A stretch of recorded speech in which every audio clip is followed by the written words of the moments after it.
The virus known as mad cow disease has evolved into mad zombie disease, meaning that the whole planet is now going through a zombie apocalypse.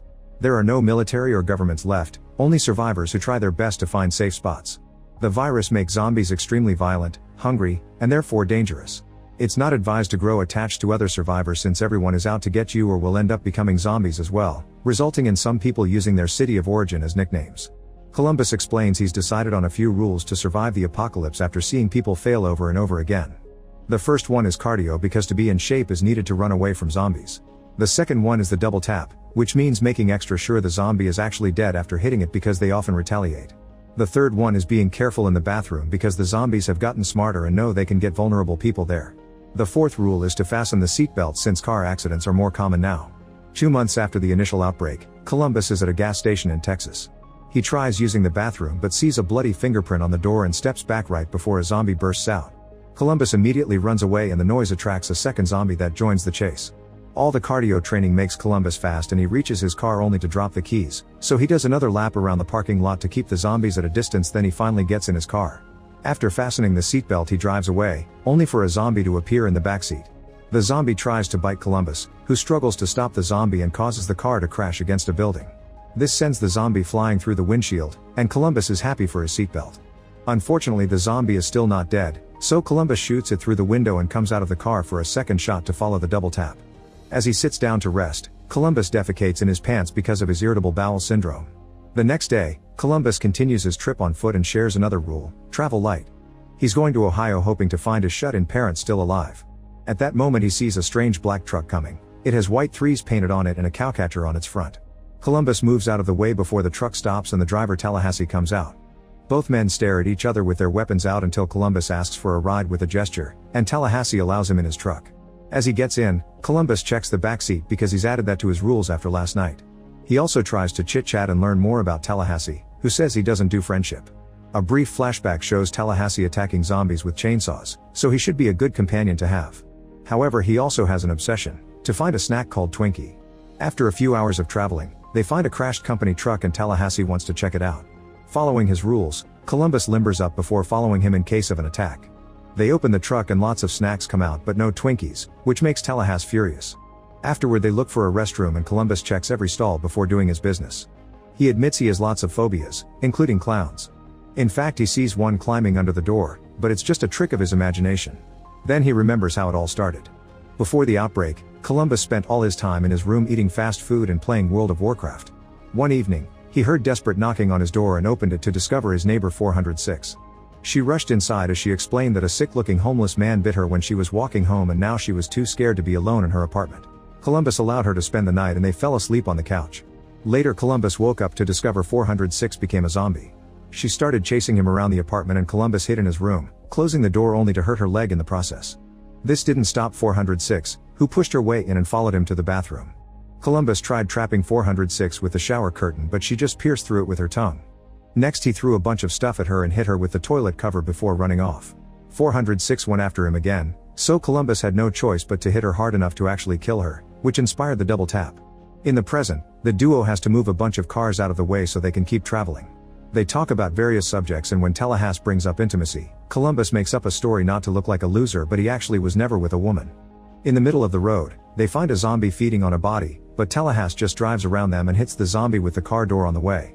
Sometime later they make it to a supermarket and Tallahassee arms himself with all the weapons he keeps in the truck.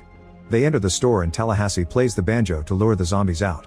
Two creatures soon appear and Tallahassee beats one up with the banjo while the other one is victim of his bat. A third one is waiting at the back and Tallahassee takes out his frustration with garden shears. Then they go looking for Twinkies only to come across Wichita who begs for help. The duo follows her after Columbus respects another rule: always leave a door open. Wichita takes them to see her sister Little Rock, who has been bitten by a zombie. Tallahassee agrees to shoot her but before he can act, Wichita asks for the gun saying it's a responsibility. Suddenly both girls turn around and point the gun at them. It turns out this was all a trick to get their weapons in their car. The sisters leave in the guy's vehicle and now they have to keep on going on foot. As they walk through the town, they find another car only for Tallahassee to start destroying it out of frustration. Moments later they find a better vehicle and they have to remove a pair of zombie arms from the wheel. Then they check the back seat and finds a bag full of weapons. Tallahassee shoots one to celebrate before painting a 3 on the door and finally leaving. During the trip, Tallahassee finally shares a little about himself and explains that before the outbreak the most important thing in his life was his dog, who was killed by the zombies. Now he's looking for a new home and says they must enjoy the little things, which Columbus adds to his rules. A few hours later, they find their previous car abandoned on the road with the word help on the door. Tallahassee goes to investigate but finds nothing, so he goes back to Columbus only to discover Little Rock is hiding in the backseat. She fires a warning shot to disarm Tallahassee and makes Columbus honk the horn so Wichita joins them. At least this time they keep the guys in the car and the group leaves together. A flashback reveals that the sisters have been scamming people since before the outbreak. Wichita would pretend to have lost an important ring in front of awkward losers and showed off her body to distract them. Then she would promise the guys that she would pay $3,000 to whoever found it. After Wichita left, Little Rock would find the ring and the guys would buy it for them for hundreds of bucks, thinking they would get even more money for it later. The sisters had a whole bag of rings that only cost $30 and pulled this trick at every opportunity. In the present, Little Rock gets distracted and Tallahassee gets his gun back, so Wichita stops the car and points her gun at him. Columbus finally snaps and convinces them that cooperating is the best way to survive. During the trip, Little Rock explains they're going to Pacific Playland, an amusement park that supposedly is zombie-free. It's clear that Columbus is crushing on Wichita, but she's rather cold and tells him Ohio is a ghost land with no survivors, not knowing this means Columbus' parents are dead. Feeling bad for dropping the bomb like that, Wichita agrees to give him a ride until he finds his own vehicle. Later that night, after the others have fallen asleep, Columbus and Wichita chat and bond. When they find a truck for Columbus, he accepts the fact he has no family left and decides to stay with Wichita instead. In the middle of the night, they stop at a store for food. Columbus wants to impress Wichita, but he has a rule that says don't be a hero, so Tallahassee goes first. He rings a bell and a zombie comes out, which immediately gets shot down. Tallahassee calls it Zombie Kill of the Week, but Columbus thinks that title goes to a nun that killed a zombie by throwing a piano on it. Once inside, Columbus puts on cologne to impress Wichita and Tallahassee mocks him for it, so Columbus puts perfume on him too. Tallahassee answers by hitting him, and Columbus accidentally breaks a decoration in the process. Then Tallahassee tells him to break more and soon the entire group is breaking all the merchandise in the store just for fun. Afterward the group returns to the road and chats about dozens of silly topics, allowing them to become friends. Eventually they make it to California and they agree they need a place to rest. They stop the car so they can grab a Hollywood map, shooting a few zombies in the process. Moments later they break into Bill Murray's mansion, which makes Wichita excited because she's a big fan. However, Little Rock doesn't know who he is. Tallahassee is disappointed to find no Twinkies, but Columbus is delighted to find a private theater and makes Little Rock watch Ghostbusters with him. He uses the chance to try to learn more about Wichita's preferences, but Little Rock isn't helpful. Meanwhile, Tallahassee and Wichita are startled by the appearance of a zombified Bill Murray. Wichita hits him with a golf club and Bill screams in pain normally, revealing he's fine and just wearing zombie makeup to avoid getting attacked by the monsters. Tallahassee and Wichita show how big fans they are and Bill gets his ego stroked, then he shares some Mary Jane with his new friends. They take so much that they end up taking movie props and pretend they are the Ghostbusters. Next they decide to prank the others. Bill enters the theater making zombies noises, so a startled Columbus shoots him. By the time he learns the truth it's too late and Bill Murray dies on a seat after saying his only regret is Garfield. The group wraps him up in some blankets and shoot their guns in Bill's honor before throwing the body off the balcony. That night they have dinner and play board games by the fireplace. They remember their old lives and Tallahassee reveals he didn't used to have a dog, he actually had a son. He cries and uses money as a handkerchief.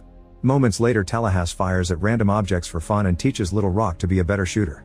Meanwhile, Wichita and Columbus share stories from their teen years while drinking and Columbus admits he didn't have a prom date. Wichita makes up for it by inviting him to dance and the duo gets really close.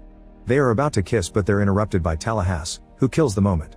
An awkward Wichita admits she likes Columbus but she doesn't want a relationship because her attention is on her sister and surviving, not on attachments. The next morning the guys discover the sisters have left in their car because Wichita became scared of the relationship she was forming with them. Thankfully Bill Murray has tons of vehicles and Columbus decides to go after her. Tallahassee refuses to come along since obviously the sisters don't want them around, so Columbus tries to leave on a bike alone. However, he doesn't know how to drive a bike and immediately falls. Taking pity on him, Tallahassee offers to give him a ride. In the meantime, the sisters make it to Pacific Playland, which is completely empty. They turn on the power and start having fun with the rides, however the lights and the noises get the attention of the zombies in town. Soon the creatures enter the park and start chasing the sisters, who try to shoot as many zombies as possible while running away. They manage to get in the car, only for the zombies to break the windows and reach inside to try to grab them. Wichita speeds up the vehicle and once they leave most of the horde behind, the sisters jump off the car and let it go on until it falls in the water with a bunch of monsters. Next they run to a ride called Blast Off, which makes them go up and down as they keep shooting at the zombies. Whenever the seats go down, The zombies keep trying to climb and grab their legs, so the sisters must continue to shoot until they run out of ammo. Now they have to kick the zombies off and the ride will end soon. At that moment the guys arrive and open fire on the zombies at the entrance, running over them as double tap. Columbus sees the car in the water and thinks the sisters are dead, but fortunately they can see them from the ride and scream to ask for help. Tallahassee tells Columbus to go after his girl while he runs honking a horn to get all the zombies' attention. As the creatures surround him, Tallahassee shoots at them while hanging from a ride and even gets on the roller coaster to continue the fight. Then he enters a game booth, locking it up before shooting at all the zombies desperately trying to get in. He's brought so many weapons that eventually he brings down every single one of them with great skill. Meanwhile Columbus shoots at the zombies too and enters the haunted house, where he's jumped on by a zombie that immediately gets killed. Then he runs toward the blast off, letting another swinging ride hit the zombies following him. There's a zombie clown waiting for him, so Columbus confronts his phobia and breaks the hero rule just for Wichita. He grabs a hammer from a game and hits the clown to make him fall, then he smashes his head to kill him. There's one more creature on the blast off, but when Columbus activates it to save the sisters, the zombie falls and dies. The group reunites and Wichita tells Columbus her real name before they share a kiss. Afterward they enter the store and Tallahassee begins breaking things to find the Twinkies. Suddenly the guys hear a noise and shoot at the storage door, only to discover it was a rat. When they take a closer look, Tallahassee is devastated to notice the box of Twinkies has been destroyed by their bullets. At that moment they see the sisters leaving in the car, but it's a prank. They stop the vehicle and throw a Twinkie at Tallahassee before they leave together, driving over a zombie on their way out. Make sure to subscribe and turn on notifications so you can watch more videos like this. Thanks for watching.